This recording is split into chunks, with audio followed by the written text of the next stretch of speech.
Nicholas Hartlep, and this is the Mono Minority Stereotype Project YouTube channel, where we talk about all things Asian American and academic. Today is a great video. I have the pleasure of doing an interview with Nicholas Osmond, a dear friend of mine who has a tremendous ability to write. And what I thought we would do is I created some questions, tried to get some feedback on Facebook, and we'll ask Nicholas these questions and have an informal conversation. But why I thought this video would bring value to the channel is because we do talk about all things academic, and publishing and writing is very, very important.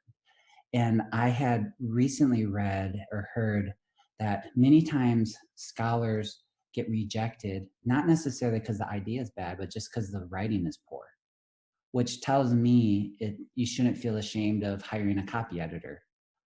So with that, Nicholas, do you want to just talk a little bit about your background?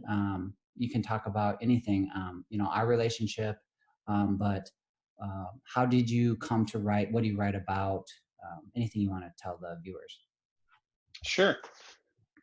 Thanks, Nicholas. I have a master's degree in English language and literature. So I've always been a big reader and writer from a very young age.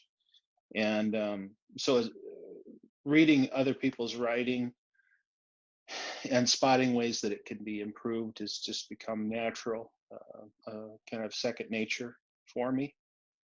And so I'm happy to be able to share that skill. I met you at Winona State University, where I was teaching. I was an adjunct there, or actually a fixed term instructor. And you were working on your master's degree, and you were looking for someone to copy edit. And I volunteered and did that for you. And then that developed a professional relationship and a friendship for how long has it been now? Well, since that time, 15 years. Yeah. It's remarkable, and I've learned so much also from you. But you're also an accomplished writer yourself. So I mean, you write a lot. Yeah, for my own credentials, I have had stories, poems, and articles published in now over 100 different publications, ranging from scholarly books to pulp fantasy and science fiction magazines. So a little all over the place. But I've had the pleasure and privilege of co-authoring some chapters with you for scholarly journals and publications, and a lot of what I write, though, is strictly in the entertainment sector, fantastical fiction. Nick, one thing that I've gotten to know other scholars when you get to know other professors. It's really interesting. A lot do have creative writing backgrounds, and the ones that do, they tend to have an ability to share their writings in ways that is more easily understood. And I think academia, we tend to write in such difficult ways. And so with that background, let's dive in. Can you talk a little bit about, you talked a little bit about your qualifications and what have you, but what is copy editing? How is it different than, proofreading? Well, I think everyone has experienced this.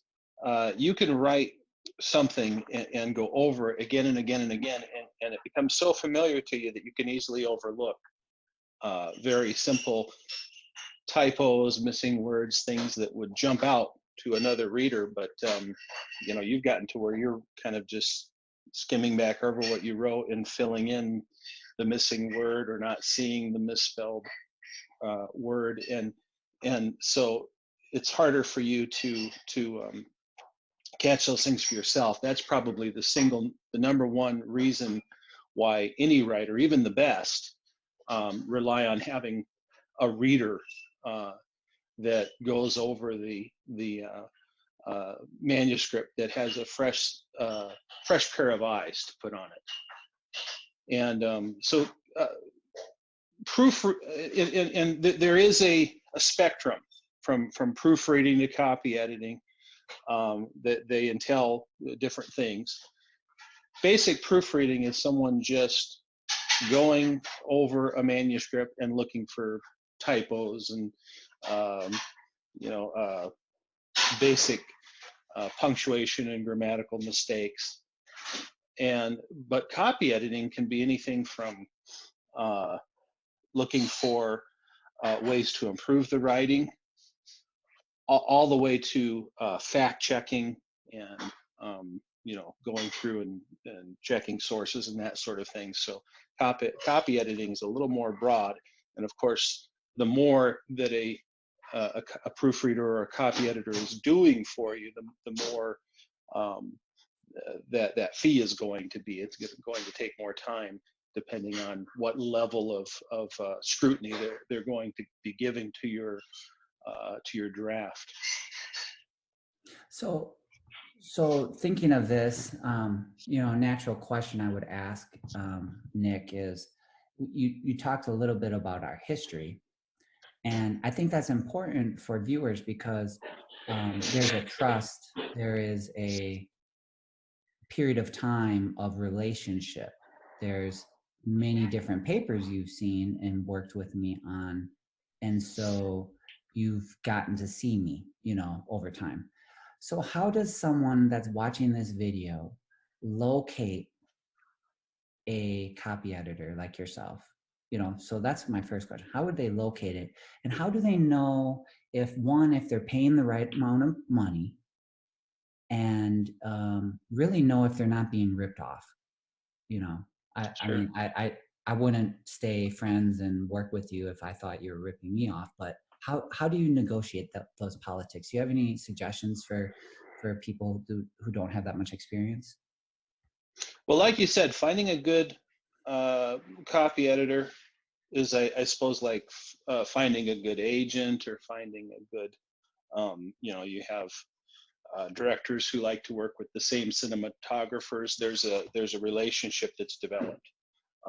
So someone who's worked with you on multiple papers and books, they get to know your voice, and so they're able to kind of spot what an author is trying to say, maybe if it wasn't coming across as clearly. And as far as finding a good one, I think you can go on the web and do searches just like with anything today, and you'll find all sorts of people offering the services and charging a whole range of fees. What I would caution people about is that there are people out there who essentially will just take your manuscript and run it through an editing program, that spots spelling errors and basic, gives red flags for what appear to be grammatical mistakes. And it's the sort of thing that you can do on your own computer for free. I mean, it's not, they're not giving your manuscript a close read. So, I don't think that that kind of service, you're really getting your money's worth. You want someone who's actually going to sit down and closely read your paper. And some people charge by the hour, some people charge by the page. And the more time that they're going to give to your paper, obviously, the more their rate is going to be. So you might find someone out there who seems to be offering an incredible deal. They'll proofread and edit your paper for $1 a page, and like so many things on the web, if it seems too good to be true, it might be. That person might just be running your paper through an editing program, and not really even doing anything to it themselves. They're just going and seeing what words the program underlined in red, or what the program underlined in green, and going and fix that. Well, that's something that anyone can do in their Word program. So that's there's no reason to pay for that. You want someone who's going to put eyes on your paper and read it as both a critical reader, and someone who has a good command of the language, as well as someone who's going to read it as a reader and give you feedback, to be able to say, well, on this point here, to me, it doesn't seem clear what you're saying in this particular, sentence or passage. Because that's the other thing about, just running things through editing programs. You can have a sentence that is perfectly fine technically, grammatically it's correct, but if you've used a word with a different connotation, or something's unclear, it's a little convoluted, and not getting across to a reader. You need a reader, a real human being, to spot that for you and give you that feedback. Nick, it made me think also, in higher ed, publishing is important. Quality of publications, where you publish. There's so many politics around it. And one politic that I just wanted to run by you to get your thoughts on is this notion of resources. Because if a professor who's publishing does care to pay money for a copy editor, it's going to require resources, financial resources. But some professors don't have research budgets or budgets that would allow for them to do that. It's minimally it's trying to get to a conference or whatnot. Mm-hmm. So you have this almost inequality. Some professors have more resources. And so it's almost like, do those professors have more resources that beget more resources that beget more resources? I know you've copy edited a lot of different,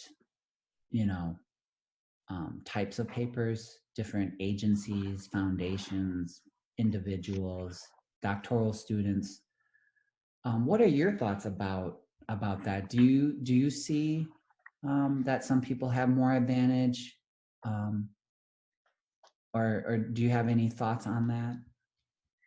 It might be too far from this video, but I just ask because I just did a video on writing routines and rituals, and I showed a portion of Jonathan Kozol, who is a very well-regarded scholar. And he, not in the segment on my show, but if you go on YouTube, and you can find it easily, it's a C-SPAN or interview of him. He himself says he has readers. This well-known scholar. So I'm guessing, and you mentioned in the intro, you talked about acting and musicians. Are these people having songwriters write their songs? I mean, I'm not suggesting professors are having people write but we're talking about copy editing here. But do you see any inequalities with resources in higher ed? Oh, absolutely. To the degree that it exists in any um, aspect of life in our society. Um, People with more money, with more resources, can hire um, the better talent, so to speak. Can hire, can spend a lot of money to get um, the top ranked editors and uh, copy editors and so forth who are uh, charging more money.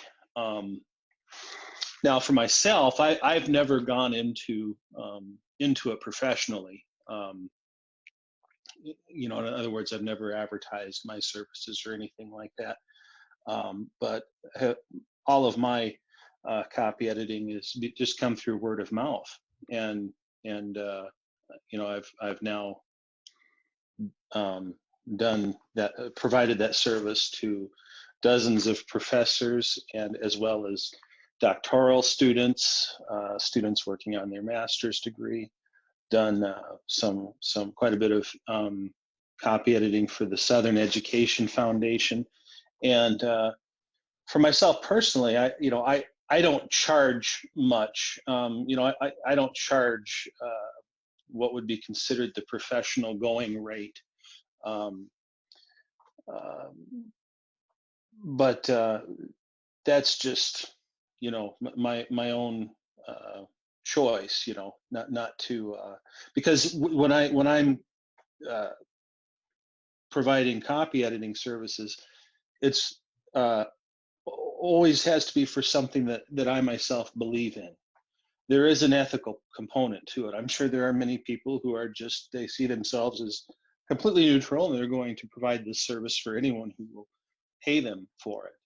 But for myself, virtually everything I've ever provided the service for has been in realms of social justice and um, uh, model minority research, and for again the Southern Education Foundation and their um, mission with fighting for equity for students, primarily in the South.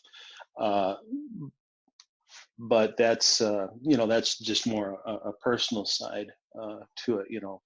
Uh, what are you going to um, lend your talents to and your skills to? And it's a choice everyone, of course, has to make and decide where Mhm. they're going to draw that line. Yeah, I mean, when I think of this YouTube channel, what compelled me to want to start a a, a video, a channel? I'm starting to see, and you heard it here. This is documented in this video that in the next 5 to 10 years, videos are going to play an even higher role in the dissemination of academic research. And I'm beginning to see that already. I'm seeing our publisher recently asked us to make a video. Teachers College Record has done for quite some time videos on short snippets of articles published in their journals. Certainly TED Talks are popular, but especially now with COVID, people are on their smartphones and they're watching videos. And Mm-hmm. so I thought, well, what could bring value to this channel and viewers that subscribe? So if you're watching this video and you haven't subscribed yet, please subscribe, comment, share the video, like the video.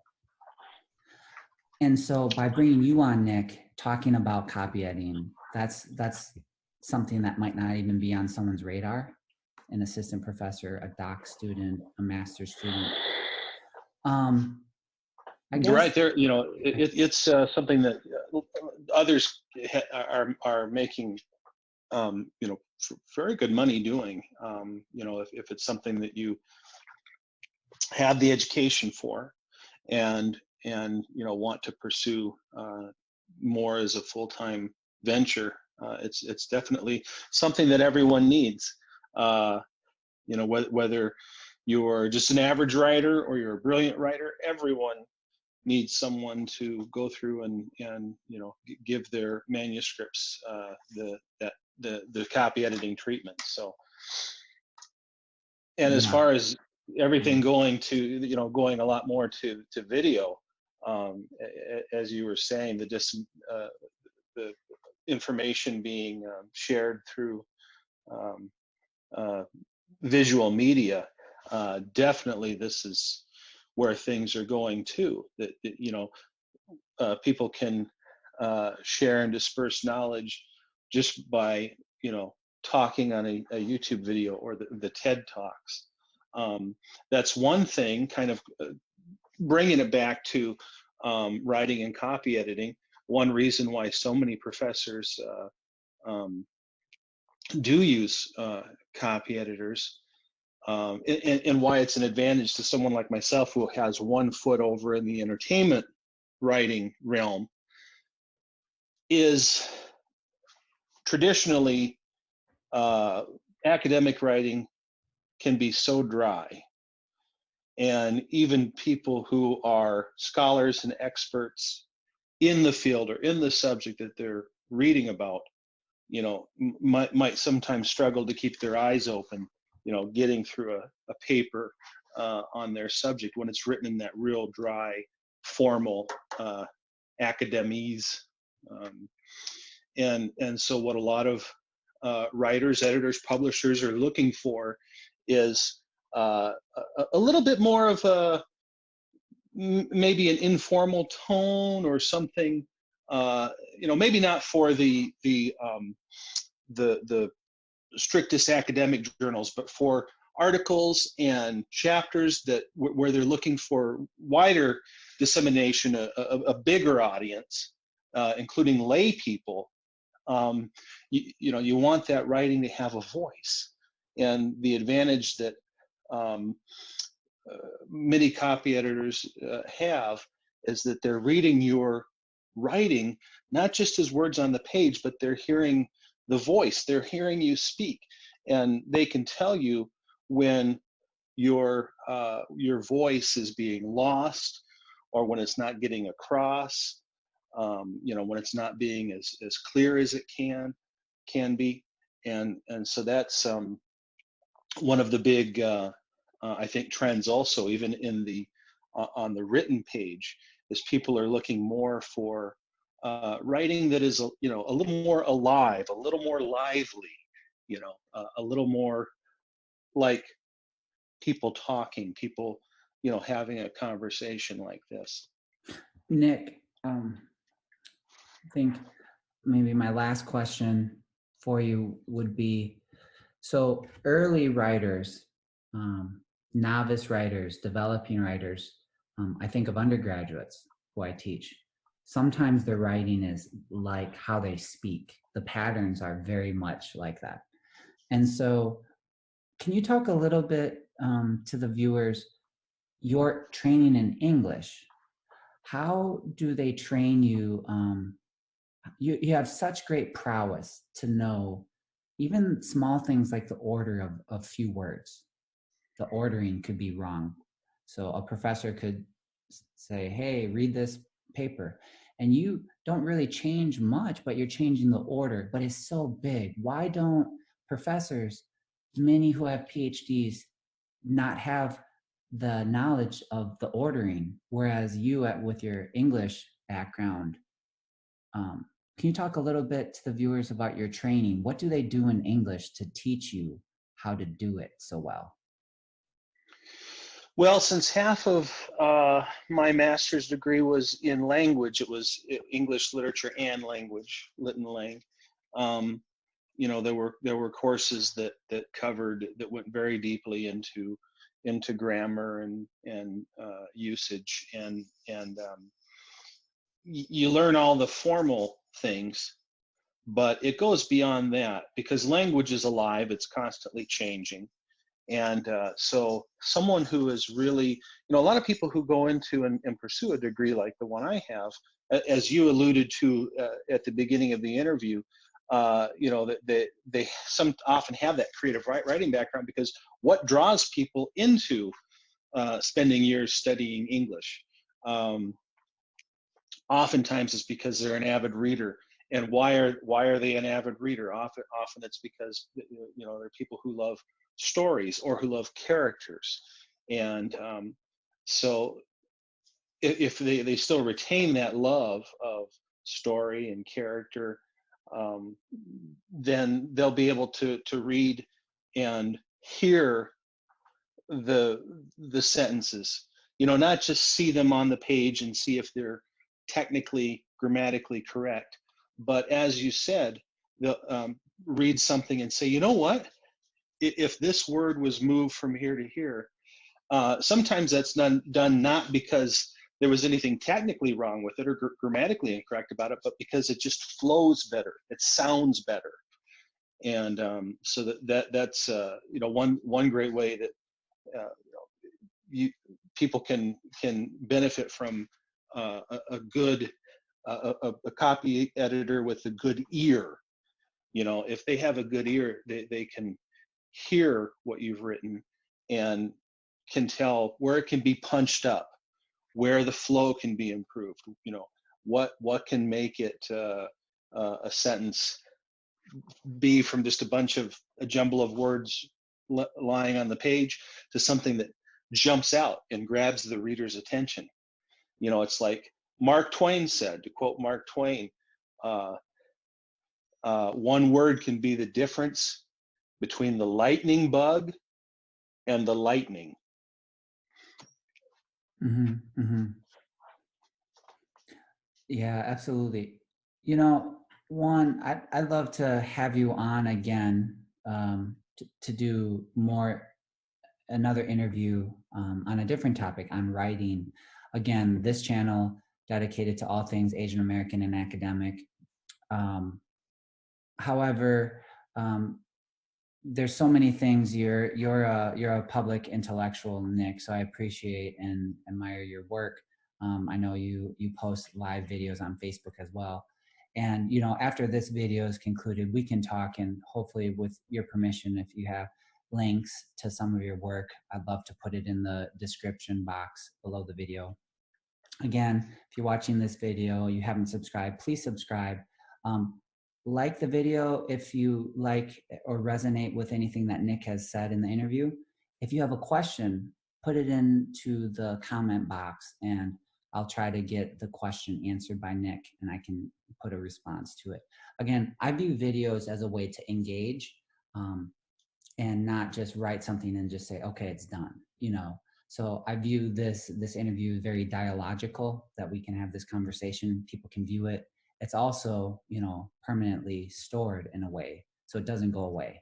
So people can continue to visit, and I guess the views will tell that story. We're not doing it for views necessarily. We're doing it to share knowledge. So I really appreciate the time you've given the viewers, Nick, and I hope we have another opportunity to interview you. And just so people know, you know, intellectuals, nightbirds, Nick and I have had these conversations, you know, if you're a morning person or a late person, but we're actually doing this video. I'm looking at my clock. It's 12:54 a.m. in Kentucky. It's got to be close to, well, are you in Central Yep, Time? we're central So here it's like in Minnesota. midnight. Yeah. Yeah. And maybe it's because we have kids and it's quiet, so we can like have the house to ourselves and do this interview. But so I really appreciate it. I mean, kudos to you. Thank you for hopping on at midnight for an interview. That's awesome. Yeah, this is when I'm up. As you know, as you just said, I'm a night owl too. So I appreciate you, Nicholas, and I appreciate what you do and what you work for. So I'm just so happy to do it.